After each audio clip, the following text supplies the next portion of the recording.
All right, how everyone doing this evening? All right, y'all kind of quiet up in here now. We got the judiciary up in here. We got legislator. This is a great night tonight. My name is Roy Rogers. I'm the executive director of the Anonymous Group Milwaukee and a proud board member of the Wisconsin Justice Initiative. And I just kind of want to start out by saying that tonight matters.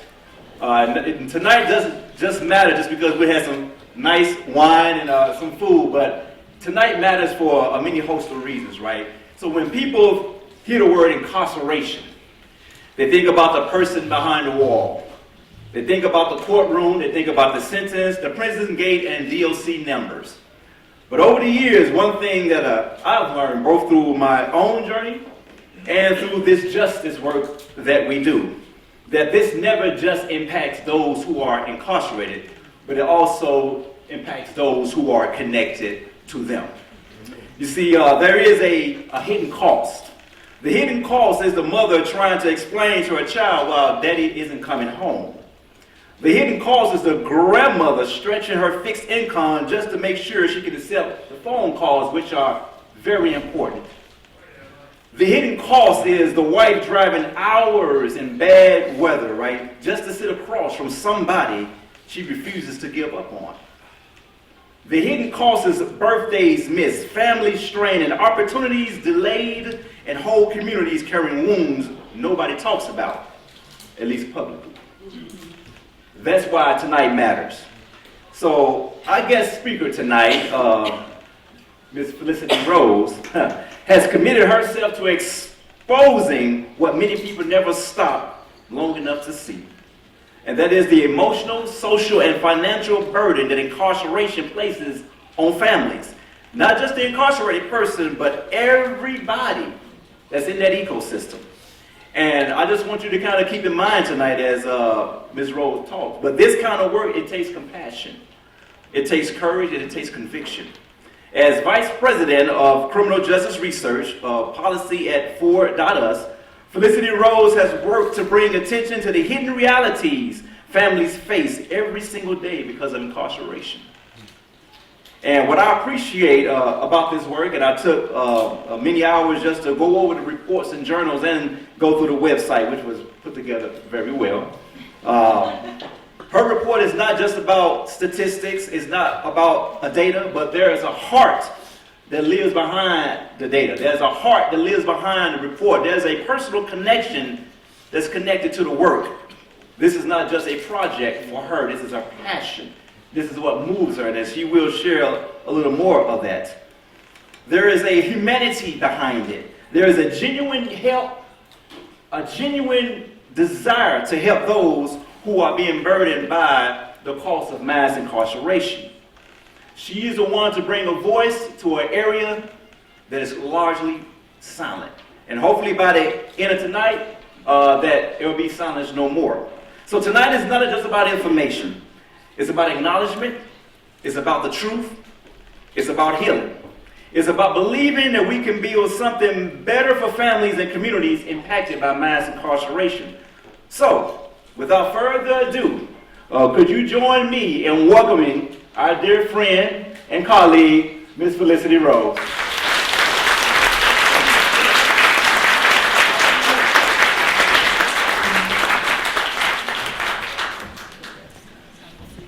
Thank you, Roy, and thank you all so much. Thank you, Marco, and the board for inviting me. Can you hear me? Let me stand closely. Okay, thank you, Roy, for that very, very kind introduction. So, as Roy said, I'm going to talk about the hidden cost of incarceration. And I'm going to start with a really big number. A number so big that it might not really make any sense when you hear it. $350 billion. Don't worry, in a minute I'm going to go really small, but we're going to start big. And for context, that's approximately the size of Wisconsin's gross domestic product. So everything that is made, bought, or sold in this state in a year. It is also how much money families in this country spend every year because of incarceration. You're here tonight because you probably already know mass incarceration is a problem in this country. Most of you are likely aware that the United States locks up more people per capita than any other highly developed country, more than all but a handful of countries around the world. Many of you are lawyers, and as you now know, judges. Welcome, judges. And you see every day both the failures and the triumphs of our court system, the ways it protects us, the ways it fails us. And some of you have been in jail or prison or worked in one or helped people coming home from one.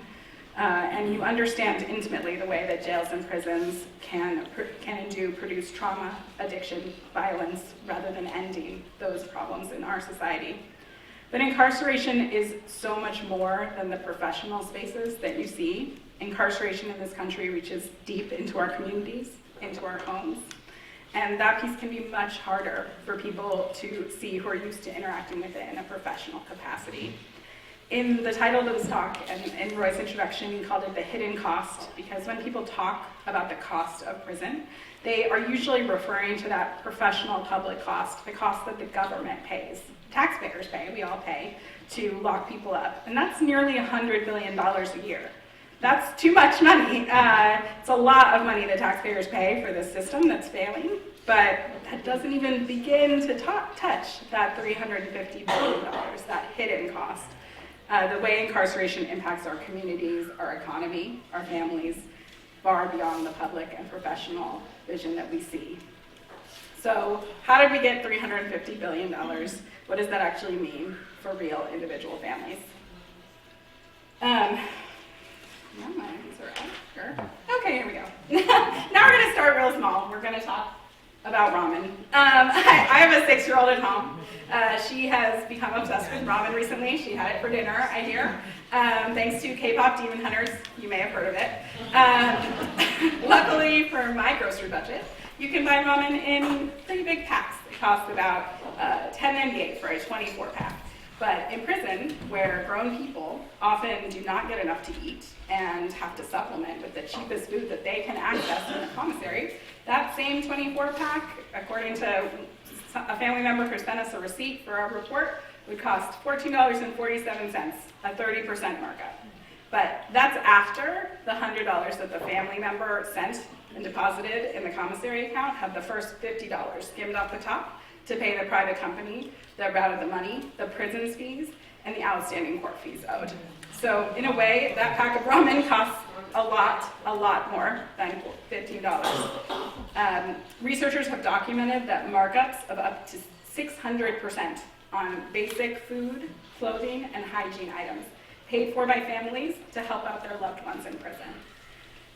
This is quite a common, pretty well understood cost for families with loved ones incarcerated. It's far from the only one or even the most expensive. I led a study last year that asked 1,600 people with a recently or currently incarcerated loved one detailed questions about the costs that they face, and I found some things that were frankly shocking, even to me, a person who spends pretty much all of my time looking for ways to end mass incarceration, and also a person who grew up with a dad in prison and understands intimately what that was like. But before I get to the surprising things, I'm going to mention a few things that didn't surprise me too much and still made me pretty upset. For every year a loved one is incarcerated, family members pay an average of $4,200 on phone calls, paying for those necessities, visiting in prison and jail that are often inaccessible, and helping support the minor children that incarcerated people leave at home. There are a lot of people in this country behind bars, almost 2 million on a given day. That means a lot of family members paying these costs. In total, we found that families pay $1.7 billion a year to visit, $5.6 billion in payments to prisons and private companies providing communication and commissary services. These are enormous amounts of money that families are not investing in their own lives and in their local communities that have ripple effects far beyond their own pocketbooks. $4,200 may not sound like that much for some people, but it's a quarter of the median income for someone living at the federal poverty line. During this research process, we spent time talking to people who've been incarcerated and to their family members because we wanted to hear directly from them and not just in numbers, but in words, what this all meant. For many of them, it meant deciding to either pay rent or pay for their car to get fixed, or buy groceries, or to send money to their family members to make sure that they were surviving. These costs come on top of lost income from the family member who was incarcerated, but also for a significant number of people, lost income for the person who's left behind. So 1 in 5 survey respondents reported that they lost an average of $1,800 a month of their own income as a direct result of their loved one's incarceration. That income loss could be because they were previously in business with a family member who was incarcerated, because they had to cut back on hours to help navigate the court process, or manage increased childcare responsibilities, or because they were forced to move and couldn't keep the job they had. Moving itself costs a lot of money. 20% of survey respondents reported that they spent an average of $2,300 moving because of their loved one's incarceration. So these costs pile and pile and pile on families. After that initial shock of incarceration, the costs continue to add up. Commissary is discussed, plus medical costs in some places to participate in rehabilitative programs that the person or their family member has to pay, costs to send an email or a birthday card. Many people may have heard about the cost of phone calls. It's one of the most commonly talked about ones, and it costs families nearly as much to stay in touch with loved ones virtually through phone calls or emails as it does in-person visits. The reason for this is that predatory telecommunication companies offer lucrative contracts to jails and prisons in exchange for allowing them to control communications between incarcerated people and their loved ones. So the private companies are benefiting, the prisons and jails are benefiting, and the families are paying. These contracts have allowed companies to charge exorbitant fees for phone calls. And this is something I remember intimately. One of my strongest memories from my childhood is picking up the phone back when we had landlines and hearing the robotic voice telling me that it was a collect call from prison and did I want to accept the charges. And my mom, bless my mom, she's over here, she always said yes, even though we were on a very limited income ourselves in those days. But not all families are able to say yes. One focus group participant we talked about having her extended family over so they could all pass the phone around when her brother called, because each person could not afford to talk to him on their own, and they all wanted and needed that chance to communicate. When we wrote the report, we believed that new federal regulations strictly limiting the cost of phone and video calls from prisons and jails were about to go into effect. So we actually didn't write as much in the report about it as we thought, oh, we'll just write less about this because this is a cost that's going to go away for people.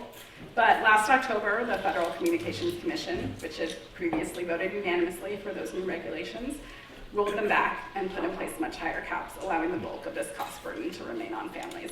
So this is a current and ongoing problem that has not been solved. Visiting is another significant cost. Family separation is one of the most immediate and harmful consequences of incarceration. The impact is particularly damaging for families with children who more acutely experience the trauma, loss, and stigma of having a parent or guardian taken from their home. Research has shown that maintaining family bonds is also one of the most critical determinants of success for incarcerated people when they do come home. Yet the criminal justice system imposes a lot of barriers and costs on families to simply stay in touch with loved ones. Only half of the respondents in the survey were able to visit their family member while they were incarcerated at all. And when they did, they spent an average of $1,700 a year on transportation, hotels, and childcare costs for that visit. Of course, a lot of families, so that other 50% can't pay that at all. One of the biggest reasons is the transportation. The average distance survey respondents had to travel to see their loved one was 114 miles, which is hard for anyone, but especially, again, people with low income who don't have maybe their own car and have to figure that out.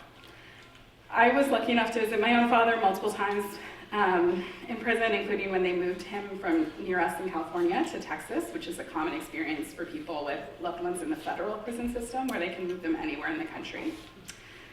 Sometimes these visits involved sunny playgrounds where we could pretend to be like any other family, but other times they looked like concrete barriers and glass between us.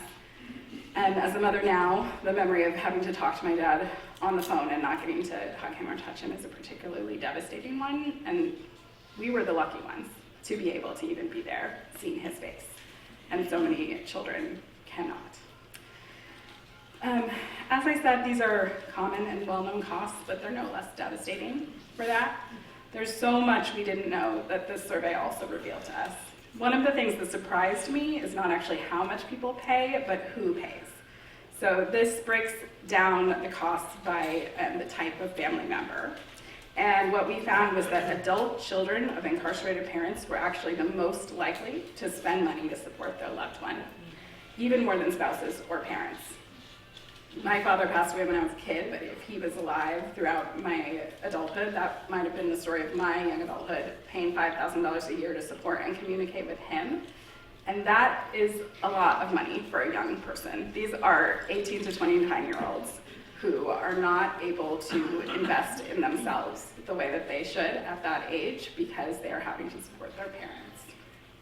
For an average stay of 2.5 years in prison, that means an adult child is paying over $11,000, or about the same cost as tuition at a 4-year college. This has an impact not just on today, but on the future, on that young adult's full future. And that is actually the largest cost we found. So people who had an incarcerated parent in childhood continue to lose almost $4,500 a year in income across their professional lifespan because of their experience. And because this is something that's so common in the United States today, that adds up to a total loss for this country of $250 billion annually in income that has essentially vanished because of this experience people had when they were kids. So it's a result of a lot of things: trauma, loss, stigma that people face. One of the most heartbreaking studies I read while I was working on this report was the finding that showed that children of incarcerated parents are treated as less likely to succeed by their teachers in school. So it's not just the stigma of not wanting to tell people what's happening in your life, or of losing your parent and not having them at home, but you actually are not believed in the same way, and that does affect people's whole lives. They're less likely to graduate from high school or college, not able to invest, as I said, in themselves as young adults if they're still supporting that parent, and it really has this ongoing effect forever.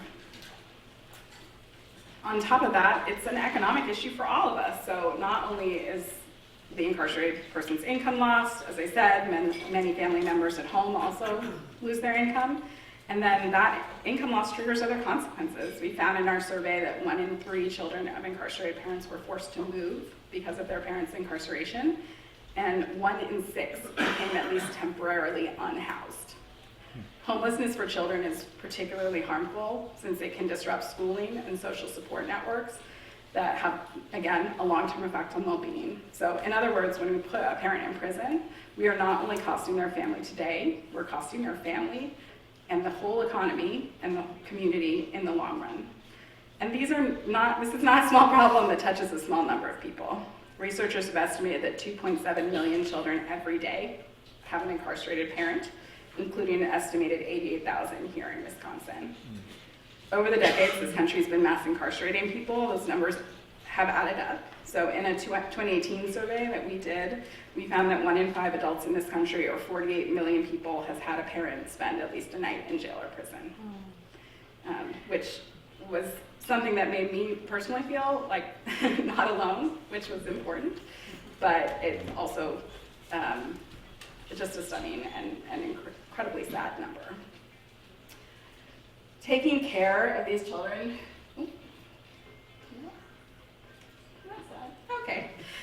taking care of these children who've been left behind by incarcerated parents is another enormous and undercounted cost. So in our survey, we found that people whose incarcerated loved one left a minor child at home spent an average of over $5,000 extra a year on childcare, paying for food, clothes, and personal items for those kids. A quarter of these family members had the child live with them long term, another quarter provided temporary housing, and the burden fell heaviest on grandparents and adult siblings. So the people most likely to either be living on a fixed income or just getting started in the workforce. Either way, it's a very tough position that we're putting both young and old people in this country. And those are the kids who have a family member who can help. So researchers have estimated that the rise in female incarceration from 1985 to 2000 was the largest single factor in the growth of the child welfare caseload. accounting for nearly a third of kids who entered the child welfare system in those years.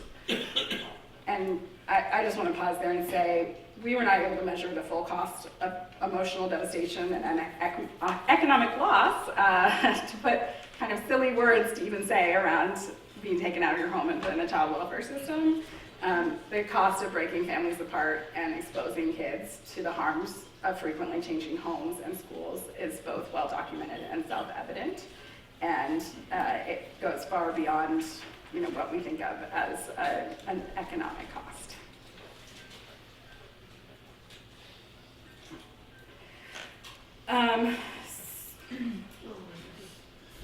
So all these problems are widespread and they touch every part of American society, but they definitely fall heaviest on certain communities. So one thing I was not surprised to see in these results was disparities. Disparities define the American criminal justice system, and they're a particularly huge problem in this state, where I just looked it up, 1 in 36 adult Black men in this state are incarcerated. So if you think about that in terms of how many family members they have and these impacts being magnified through a community, that is just an enormous number and an enormous problem. Black people, brown people, and poor people are more likely to be incarcerated and for longer, and their families face an equally disproportionate burden. What I was surprised to see was that the disproportionality went far beyond the number of people impacted by these costs. Not only are Black and brown people more likely to have a loved one incarcerated, in fact, more likely to have multiple loved ones incarcerated, but they also pay more per person to help and support these individuals. So Black family members are more likely to visit incarcerated loved ones, they spend more money on phone calls, and they contribute more to commissary accounts, and they do it more often. For example, 63% of Black family members visited their family members behind bars, compared to only 53% of white family members in our survey. And Black family members were spending $280 per month in direct support, compared to $150 per month for white family members. And childcare responsibilities also fall disproportionately on Black family members, more than a quarter of whom report providing monetary assistance for children of incarcerated loved ones, compared to 14% of white family members. And I got a little mixed up, but there's a quote on here that I think helps kind of say it and explain it better than I can. In the Black community, where so many of our young men are locked up, we're in it, and we practically don't even think about the time or the cost or the effort, because it's like breathing. Mm-hmm. This is not necessary or right. Public safety in this country should not, and in fact does not, require families and communities to sacrifice their time, their economic futures, to take care of each other. So what can we do instead?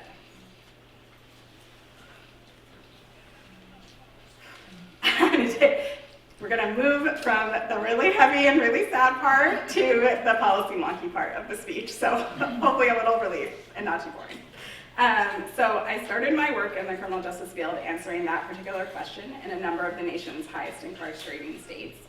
So it was my job for years to dig deep into the data and find potential levers that could be pulled to reduce the prison population, and work through a bipartisan interbranch process to decide which of those adjustments could and should be implemented, and then help to implement them.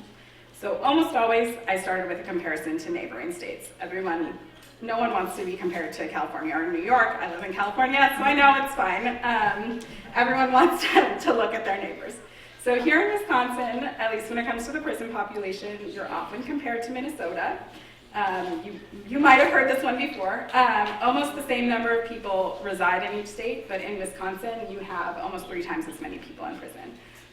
23,000 compared to 8,000 in Minnesota, which is really shocking and horrifying. And when I looked into it, I found that it had kind of been this way for decades, with very little variation in either place.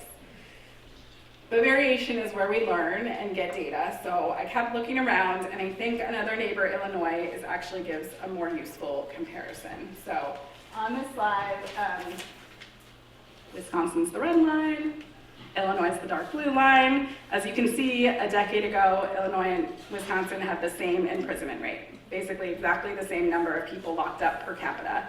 But in the years since then, Illinois' imprisonment rate has fallen 40%, while Wisconsin's has grown 5%. So that to me is an interesting story. And I wanted to figure out a little bit more about that. So how did Illinois reduce its prison population? In 2015, the governor at the time established a commission that specifically was charged to reduce the prison population by 25%. They recommended 16 policy changes, including a number of the kinds of things that I've helped other states do, such as expanding earned credits in prison for people with good behavior who participate in programming, making a judge state on the record why certain nonviolent crimes, that person should be in prison, and if they couldn't come up with a good reason why that person needed to be in prison, they don't go to prison. Allow judges to put more people convicted of drug offenses on probation instead of prison, reducing mandatory minimum sentences, increasing the felony theft threshold. Not all of these policies were implemented, but in 2016 and 2017, state lawmakers passed several comprehensive bills aimed at improving public safety and reducing the prison population, including expanding earned time, allowing judges to put more people on probation, and reducing certain sentences. And the prison population indeed started to decline. And there's also another bill on here about the former reform DA in Cook County, where Chicago is, that who did a lot to also try and divert some of those same kinds of policies about saying, does this person really need to go to prison? What's going to be the benefit of sending this person to prison? And really trying to divert people on the front end. In 2021, coming out of the COVID decline, like many other states, Illinois legislators again passed a large public safety bill, this time abolishing cash bail, diverting more drug offenses from prison, and expanding earned time further. And because of these reforms, Illinois is one of the few states in the country that did not see the prison population begin to grow again by 2024. Instead, they saw reduced admissions across all categories, fewer people sentenced directly to prison, an enormous decline in technical violations of probation and parole, which is basically if someone's been diverted from prison and put on probation, it can be very, very hard to keep up with the conditions of probation. And in a lot of places, if you fail to meet those conditions, even if they're not committing a new crime, but you can't pay your fees, you don't show up for meetings because you have to take the bus and the bus didn't come that day, or you can't keep your curfew, or you have trouble getting a job, you go right back to prison, or you go to prison in the first place. That happens a lot. Well, they reduced those technical violations significantly. They also reduced the number of new crimes people were committing on supervision because they were using better policies to incentivize success on supervision. What about crime? I'm sure some of you are thinking that. We hear constantly that if we release people into the streets, our crime rates will shoot up. So what happened in Illinois from 2014 to 2023? When their prison population declined by 18,000 people? Were there 18,000 more murders a year? There were not. In fact, the number of violent crimes in Illinois went down during that period, 23%. 18,000 more people not sitting in prison, not having to pay extra money to talk to their families, able to hug their kids, able to work, able to help parent, to take care of elderly parents. 18,000 more people at home, and 10,000 fewer violent crimes. What about Wisconsin in that time? Was Wisconsin safer because the prison population stayed the same? No. In that same period, violent crime in Wisconsin actually rose. Just a little bit, but not in the right direction. About the same, or by 2024, more people in prison, more violent crime.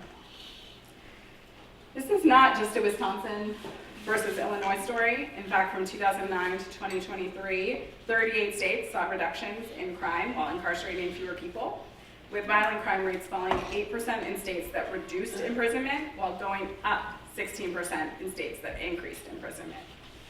So it tells you something about what our prison system is doing to people and the effect it's having and what we could be doing instead. The reality is that we can have more safety and more justice. We don't need to burden families in this way. We don't need to depress individual futures and our own collective future. In Illinois, we calculated that because of the changes to their prison admissions and length of stay in prison, families saved over $2 billion or about $200 million a year in money they were not having to spend on commissary calls and visiting loved ones in prison.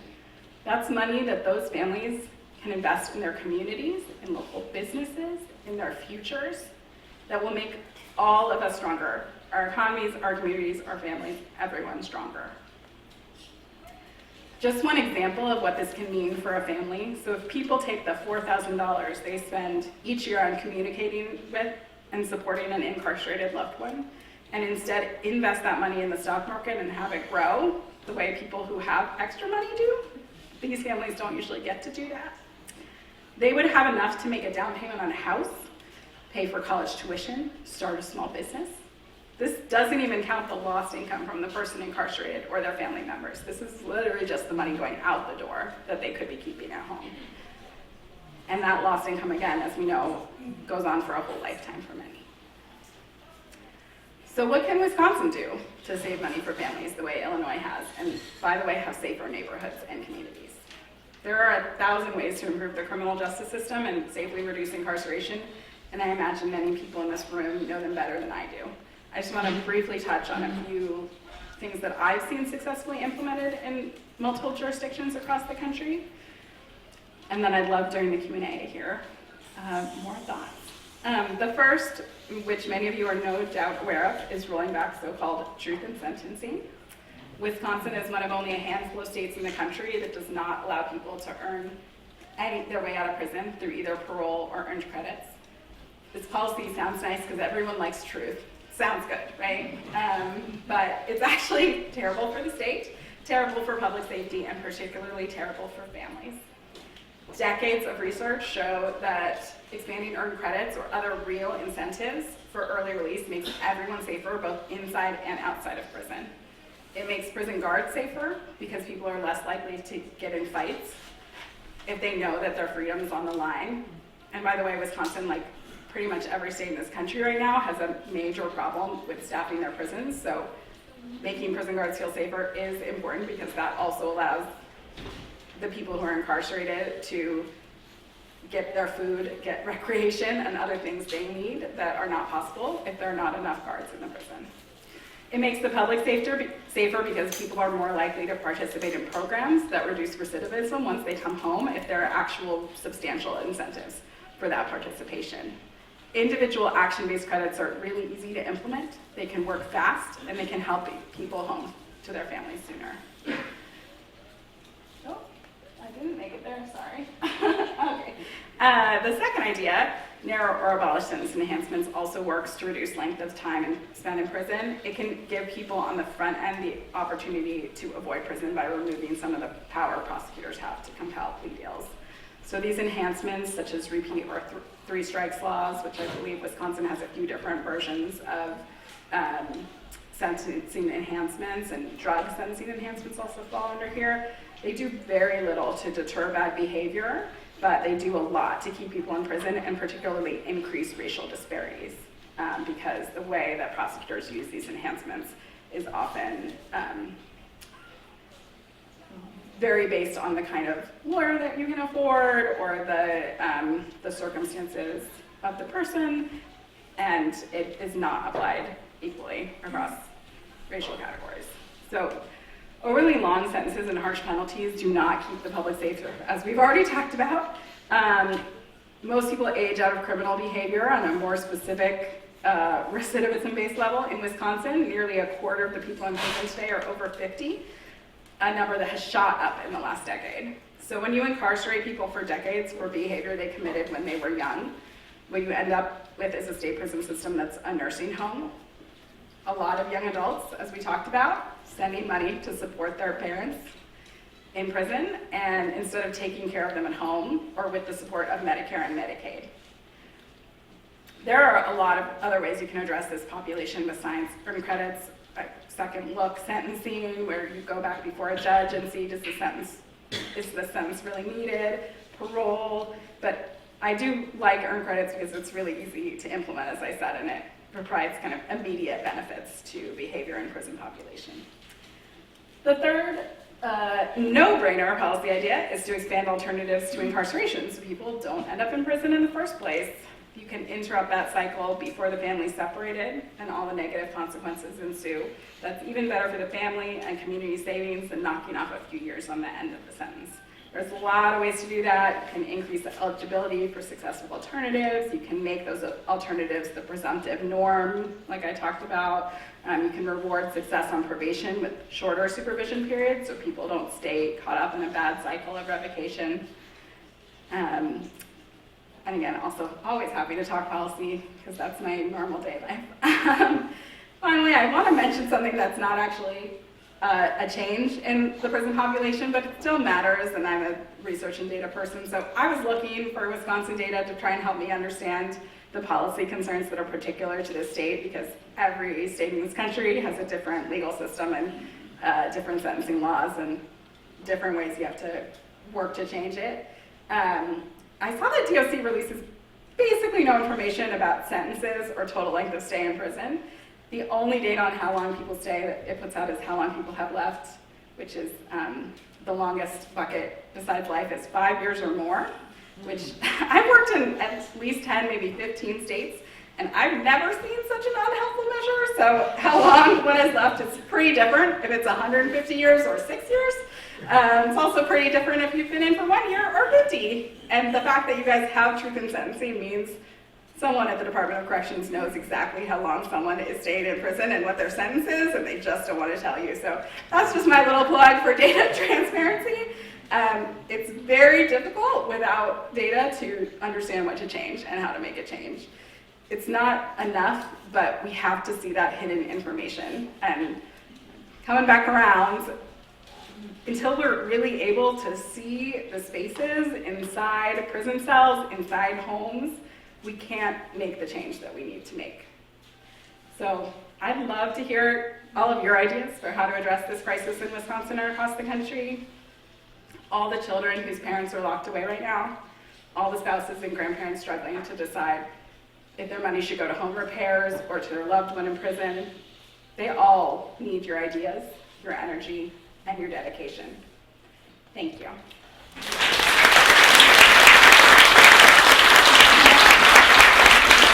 Does anyone have any questions? Yeah.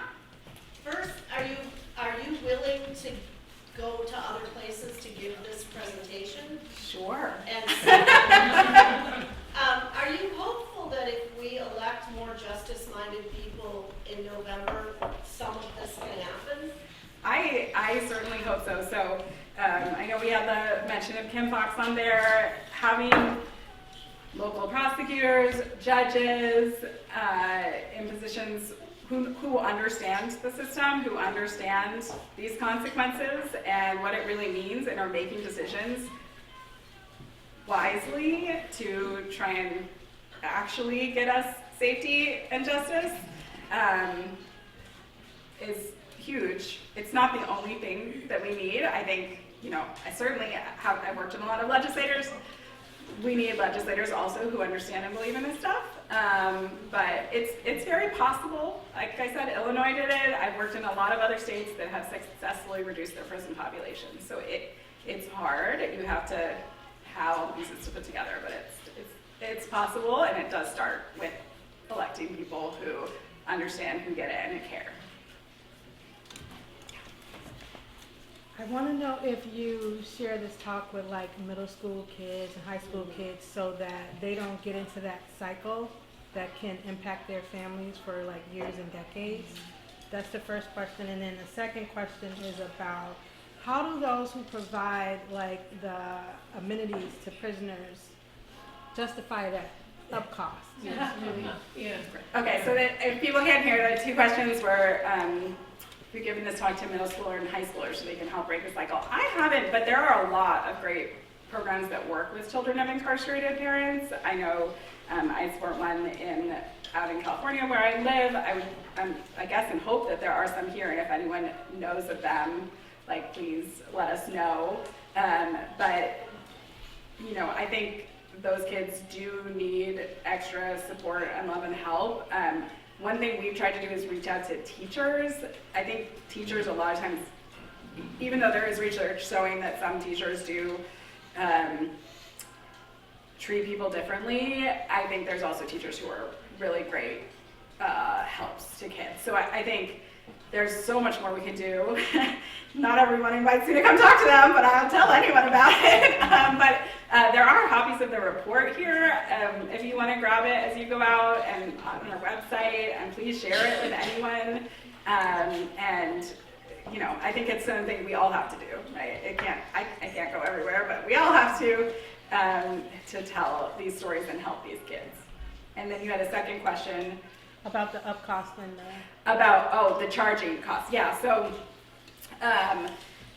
the other question was, you know, how do they justify charging these enormous costs, the money they take from commissary? So a lot of it happens through something they call like prisoner convenience funds or something. They say they're taking the money to provide services to incarcerated people, but actually there's a great report from a place called Prison Policy Initiative on this. Most of that money goes to benefits for guards or to things like uniforms and stuff like that. It doesn't usually get back to the people. And then, I mean, a lot of prison and jail administrators just say, I don't have enough money, I need this money from the telecom companies.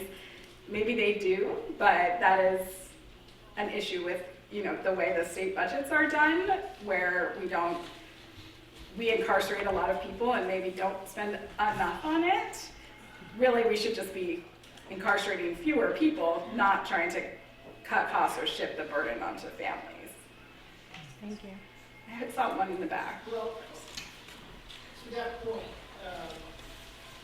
through privatization of management of prisons to offloading contracts for services in prisons to private companies, do you find that embeds a profit motive so the prison populations increase or don't decrease, so profit margins aren't impacted? Yeah, so the question was, you know, does all this privatization of the services in prisons create a profit motive for the private companies to try and, you know, increase the prison population? I think there was a lot of lobbying from private prison contractors as well as prison guard unions, depending on the state, throughout the 90s and earlier 2000s. I think they got pretty called out on it, and some of the overt lobbying stopped. But does it still happen? Do they still, you know, send legislators on junkets to show off all their fancy food that's not actually the food that feed the people in prison? You know, yes, absolutely. There is a lot of money in the system, and a lot of companies making a lot of money, and they do not want to give up that money. So I will say they're also shifting. When prison populations do go down, they shift into electronic monitoring for people who are at home, and they sell electronic monitoring systems, or a lot of them have shifted into surveillance technology or other technology. So they're not losing profit; they're finding another way to get profit when prison populations go down. Yeah, so thanks for coming to speak to us. I was curious, I think you mentioned that you work with legislators to sort of implement policies that reduce prison population. I'm curious, one, which states you're working in, what was like the legislative profile, and then two, what are the lessons learned, what strategies work, what didn't? Yeah, so questions about working in state legislatures, I can never say the two words correctly, to actually pass criminal justice policy. It is complicated. So I've worked in, most recently, Georgia, Missouri, Oklahoma, earlier, Utah, Florida, Maryland, a lot. I can't remember them all. But I would say, so a couple of things. In my experience, for a long time, it was actually easier to pass some of this legislation in Republican-led state legislators because they didn't feel a fear of being called soft on crime. I don't know if that's true anymore because the national Republican conversation has shifted a lot. And so I would say it has gotten, the issue has been re-politicized and become much more of a fight between parties, which makes it harder, even if the Republicans are in control, to pass anything. But a lot of Democratic states have passed a lot of legislation too. I haven't been as involved because they didn't need national help as much, but Illinois, Connecticut have majorly reduced, California have reduced their prison population by 30, 40, 50% in the last decade or 15 years. And so I think those can be great examples. Finding a champion is always, I think, a really key part of succeeding in the legislature. So finding someone who really understands and really cares about the issue and is willing to go out on the line for it.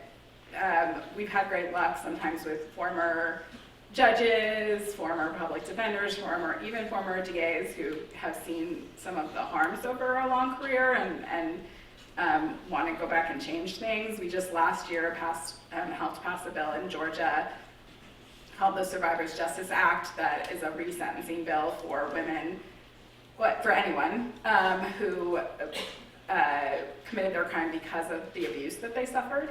And it allows them to go back before a judge and get resentenced and released early, and introduce new kinds of evidence that were not allowed to be introduced before in the state. And Oklahoma has also passed a similar bill, and those were both led by Republicans. In Georgia, it was led by the chair of the House Judiciary, who had been a DA and a judge himself, and said, I can think of an example of someone who got a life sentence who I know shouldn't have because they killed their abuser, but that was the law, right? And so I think if you can find those people, that's hugely important.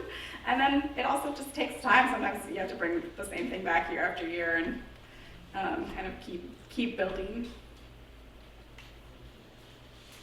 Do you have any data on states who have, so in Wisconsin, adult jurisdiction starts at 17, and since juvenile courts tend to have more resources and more non-secure options, do you have any data on states who have moved their adult jurisdiction age up, and does that affect their adult prison population? Yeah, so the question was about states that have moved their adult jurisdiction age from 17 or a younger age up. Yes, a number of states have passed what they were called raise the age legislation in the last 5 or 10 years. I know New York did, just off the top of my head, but I know there's several others. I don't think, it's usually not a huge population, so it's not usually affecting the adult prison population that much, but it's really, really much better for the kids. So there's a lot of research that shows that kids put into the adult system are more likely to recidivate once they get out. Kids taken out of their homes, period. So if you're looking even within the juvenile system, a lot of states have worked really hard to reduce the number of out-of-home placements because the research is so strong that shows basically if you take kids out of their homes, they do worse.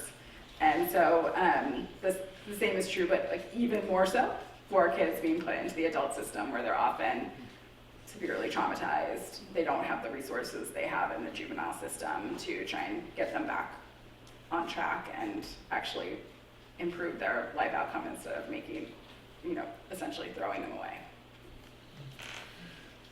Did you have a question? Sorry. No? Okay.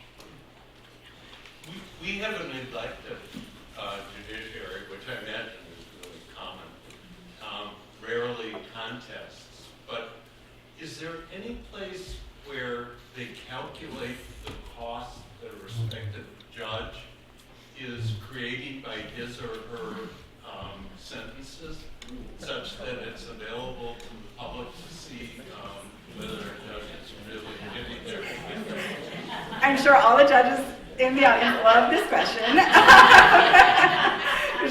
Does anywhere calculate how much judges are costing by the sentences that they make? So not that I know of on a statewide level. There in Philadelphia, where they have a very reform-minded district attorney, Larry Krasner, he has put in policy that his DAs have to state the cost of the prison sentence in court that the judge is planning to impose, which I do think has an effect. That, overall sentences have been going down there. He's doing a lot of other things too, but that is one of the things, which I think is great. And then the other, I know there's a group in New York called Scrutinize that is using data basically scraped out of the web or released by the judicial agency there to basically create report cards for judges that they started by looking more at pretrial and bail decisions, but they may at some point be putting kind of a dollar figure on sentences. Judges definitely make a difference. A lot of the research that we know that shows that sending people to prison instead of putting them on probation actually makes them more likely to recidivate in the future is based on, using which courtroom people are assigned to understand the effect of a long sentence. And judges who sentence more harshly, people come out with worse outcomes. So I give that to all you lovely judges. If you could only do one in Wisconsin, would you try to reduce the number of people who are held pre-trial? Would you try to make people released earlier? Or would you try to reduce the length of time people are on extended supervision? What would make the most impact? If you could only pass one. So the question was, if I could only pass one, this is a lot of pressure for me. I don't know Wisconsin as well as you all do, but what I do are, earn credits in prison, reduce the amount of time people spend in prison, pre-trial detention, reduce the number of people in pre-trial, or shorten the supervision length. I think they're all great policies, and you should do them all. I don't know enough about pretrial here in Wisconsin to really answer that question well. I will say that people who are in pretrial detention because they can't afford to pay their bail or because they're, mandatorily held there by a judge's decision are much more likely to plead guilty, more likely to end up in prison because they have a harder time fighting their case. So reducing the number of people held pre-trial can have a ripple effect through the whole system. And, it's always better to keep someone out of prison on the front end if you can than to shorten length of stay. So on the back end. So maybe I would go that way, but it really, you all know better because you know your system better and where the real problems are. And every state has different levels of problem in different places. So when you say it's revocation, that puts how many people back into prison? That's our problem. So maybe I was wrong and it was supervision length. Sorry. Do you know of any states that have acted to curb the plea bargaining power of prosecutors, for instance, by imposing plea bargaining guidelines or by requiring them to inform people of what the collateral costs will be if they make a plea deal? Yeah, so the question was, have any states curbed plea bargaining power of prosecutors by making them state the collateral costs or having guidelines? I do think that in states with strict guideline sentences, it really depends. So the answer is no, I don't, not really. I mean, I think there's certain systems, like I said, mandatory minimums and enhancements give a lot more power to prosecutors because they have a lot to hang over people's heads and threaten them with. If they have less to hang over people's heads, like if the difference in sentence length is 2 years versus 3 years that someone might be facing, then they have, the prosecutor has less power in that situation than if it's 2 years or 18 years, right? Mm-hmm. If it's 18 years, nobody's gonna take that chance, and so they're gonna agree to whatever deal they can get. So reducing sentences does reduce prosecutor power, but in my experience, prosecutors find a way to get what they want, no matter what you do, unless you actually really lower sentences. You're here speaking to a group of people with an organization that's basically progressive in nature, an organization of people who are generally compassionate and basically in sync with your message. Do you have any strategy to speak in general to state assemblies of judges or state legislators in the various locations? So do I go and talk to people who don't already agree with me? Yeah, I do sometimes. It depends on, my organization is a national advocacy organization. For a long time, our strategy was really focused on passing state legislation because most people are incarcerated at the state and local level. So that was how we felt we could best reduce incarceration. And in those cases, I went and talked to anyone who would talk to me in those states, and that included a lot of people who started out disagreeing with me. And the best thing I think I can do is just show up and be really transparent. And I always start with the data and why, and the research of why I'm doing it this way. And some people never come around, and some people do. I've been amazed by how much people really can change their mind when you actually talk to them person to person. These days, because the national conversation has gotten so toxic and is affecting the state level conversation so much, we are doing more at the national level and less of the state legislative fights for the moment, because it's very hard right now to get past that toxic national conversation. But I would say, in my experience, even if you can't pass stuff, it's always still a good idea to go and talk to people face to face, even if you think you'll never agree, because most people don't want a system that creates more harm, that creates more recidivism, that costs a lot of money and doesn't get a good result. Most people, if they really think about it, want the same end goal, and they just need to understand more about how to get there, in my experience. I'm going to skip you because you already asked, and go harder, and then we'll go back. Yeah. Me? So you named 3 states that you've seen a significance in, or not, I don't know what these are significant, but a reduction in prison sentences. I think you said Illinois, Connecticut, and Oklahoma. But I also looked, so in all of those 3 states, either they have they have legalized marijuana or medical marijuana is allowed.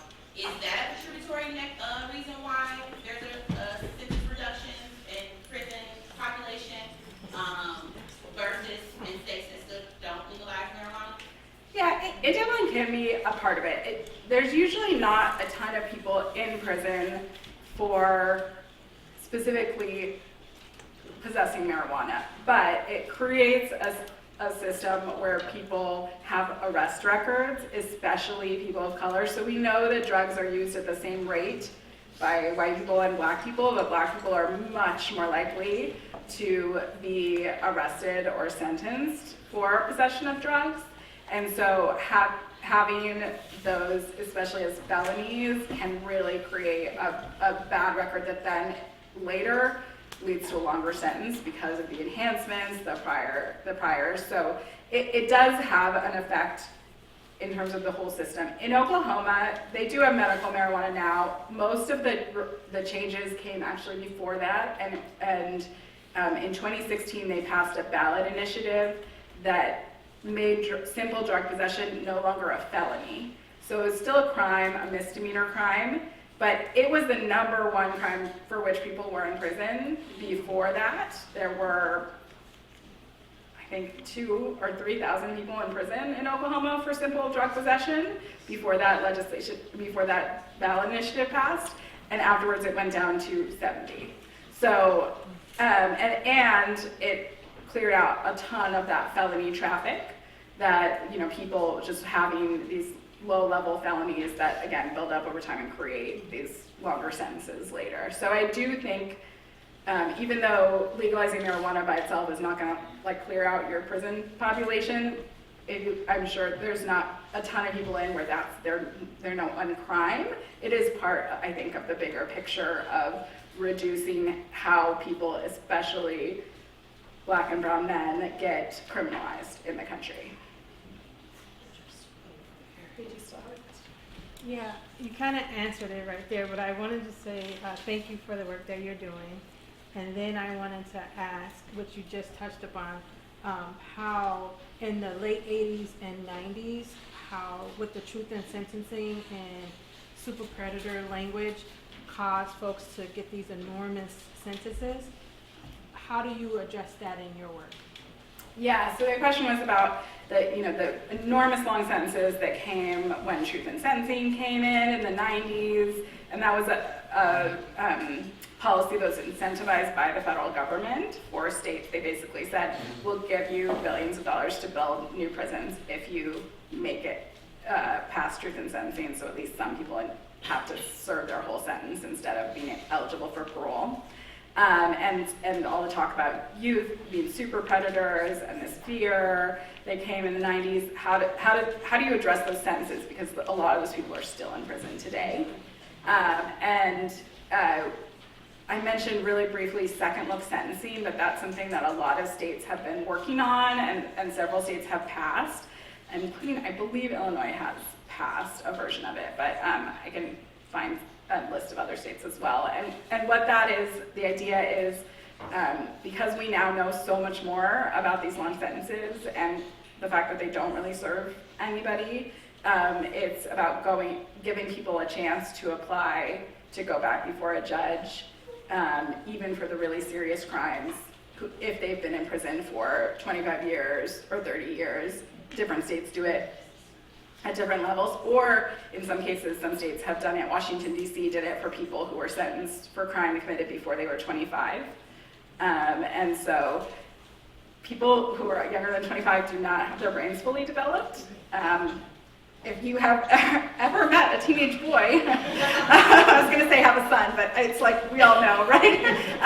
This is not a group who's their best self or really thinking with their adult brain. And what we found in places that have done the second look sentencing and started to let people out is these people do not commit new crimes. They can come home in their 50s, they've been in prison for 30 years, and they still can have a lot of life. Like, they can still be with their families, they can work. Like, we've had people work with us who have come back on second look sentencing in DC who've been wonderful colleagues and friends. And I think it's, in some ways,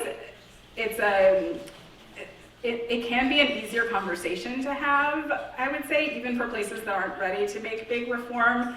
It can be scary because of the crimes some of these people committed when they were young, but it can also be something people are open to because everyone understands that people can change, and I think a lot of people do believe in second chances. If they actually meet someone and they go, oh, you have been doing all the right stuff for years, and all you want is a chance to make your case to the judge that you're safe and go home. And I think that is something that a lot of people actually can understand and get behind when they hear it. So that's something I would definitely look into as well. I'm gonna try to not like Socratic method this question as much as possible. But I don't really know how to ask it, and so that's like where it's coming from. Something that I know about the Wisconsin prison system, and I'll just like preface by saying that like, if I ever figure out the answer to this question, I told Margot I'm going to retire. Is that capacity like has something to do with it, right? So our prison population exploded before truth in sentencing, right? Like you're looking at 7,000 people in like 1994. We passed truth in sentencing in 1999. In 1999 it's 17, and then you get up to 22, and then you've been at 22 since like 2000. So I just wonder if you, in your research, and I know that's not what we're talking about right now, have looked at all at like how capacity impacts, and then if you have thought about that at all,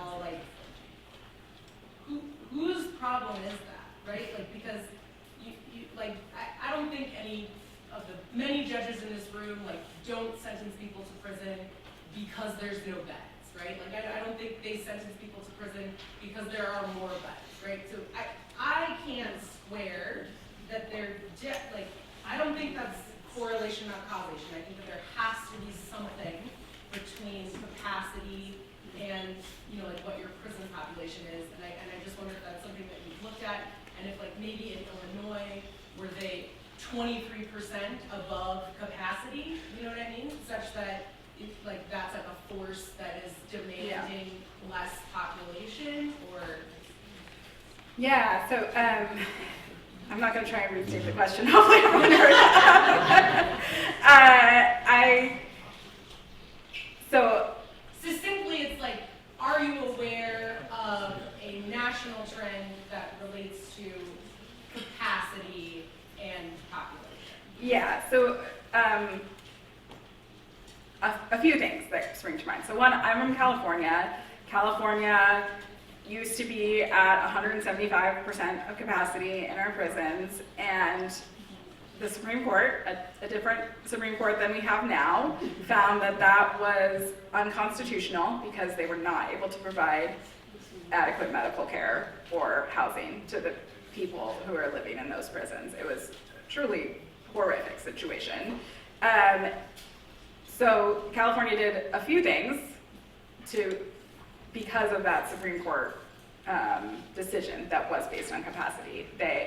We passed a bunch of sentencing reform, got rid of or greatly reduced who could apply to our 3 strikes law. We reduced penalty for certain drug offenses. We also moved a lot of people to county jails, which was basically just a way to get them out of the state prison. It was not always the greatest plan because county jails have a lot less programming and they're not meant to hold people for years. And so they basically said, like, everyone who had a non-violent, non-serious crime served their sentence at county jail. The nice thing was that the sheriffs have a lot more ability to let people out than the state did, and so they just kind of like also let a lot of people out, and so a lot fewer people ended up incarcerated overall. So that was one way that capacity definitely did, but it needed the forcing mechanism of the Supreme Court saying, we are going to hold you to account and we're appointing someone who can actually just release people if you don't do it. Another way that states handle this is that some states that have parole boards, they actually explicitly put in their constitution or in their laws that the parole board is supposed to consider capacity when they make their decisions.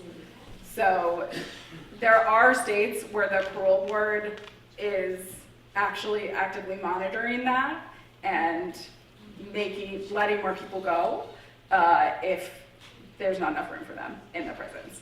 There's not a lot of them left, but there are some places that do that. The other thing I'll say about the national issue with capacity, and I mentioned this briefly, is there is a major national shortage of people who want to work in prisons. It's really miserable to work in a prison. Nobody wants to do it. It used to be that people did it because it paid really well, but now there's a national labor shortage and other jobs that people can get, and so they don't want to do it anymore. And even when they've raised wages, people haven't come back because it's so miserable. And that is potentially a forcing mechanism. I don't know yet. It hasn't really played out exactly how it will work. But I think it's a very interesting thing to watch and see how states respond to that, because it's not safe. They can't really keep running the prisons the way that they have with the workforce that they have. And a lot of them have tried to just hire more people, but it's not really working. So I think it will be very interesting to see if there are movements to reduce the prison population or do something like earned credits that have dual benefits, also make it safer. And some prison guard unions have supported earned credits and other things to reduce sentences because they actually now see the benefit of having fewer people because they can't work that much overtime. They're like literally dying in there, and everyone's quitting in 3 months after they're being hired. So, so there is some movement and discussion around that, I would say, of like what's going to happen with this workforce crisis and how that relates to the number of people in prison. Did that answer your question? Yes. Have you found a correlation between a state having proper reentry programs, either statewide or nonprofits, and recidivism rates, thereby increasing the prison population? Yeah, I mean, yes. I think it depends on how you define and think about reentry. Certainly, so the question was like, do states that have better reentry have fewer people going back, recidivating and having to return to prison? I do think reentry programs can make a big difference in people's lives. I also think that for the most part, a lot of people who are failing and going back are because of things that are kind of beyond a reentry program's ability to fix. So they're either because the parole board or whoever is supervising them doesn't like that technical violation and sends them back, or because of the economic circumstances, they can't get a job, or other things. I think that there have been some promising recidivism programs. I think recidivism reduction, reentry programs, I think it's hard to scale also. I mean, they're very local. Like, can you help someone in this particular community? And so it's really hard to do it, to say like at a statewide level, any particular state is really good at this. Like, it's much more, I think, about how a community being good at it and helping, but at the same time, there's a lot stacked against people that is hard for a program to address. I feel like I've been talking for a while.